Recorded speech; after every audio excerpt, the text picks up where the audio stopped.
Magandang umaga, ngayon po ay araw ng Lunes, June 23, 2025. Update po muli tayo sa lagay ng panahon.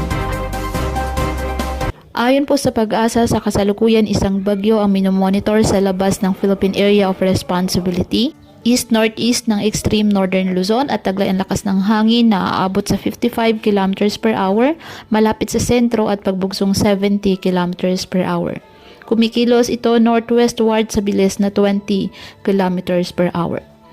Ang nasabing bagyo sa kasalukuyan wala pong direktang epekto sa lagay ng ating panahon at southwest monsoon o habagat po ang nakakaapekto ngayon sa ating bansa na kung saan nagdadala ng mga pag-ulan.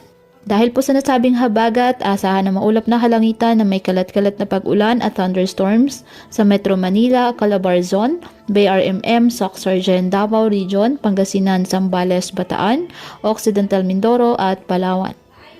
Ang nalalabing bahagi ng bansa, bahagyang maulap hanggang sa maulap na kalangitan with isolated rain showers or thunderstorms. Tulad pa rin po yan ng southwest monsoon. Patuloy po na maging handa sa banta ng mga biglaang pagbaha at pag-uho ng lupa at palaging umantabay sa iba pa nating weather updates at sa updates po ng Pag-asa hinggil sa lagay ng panahon.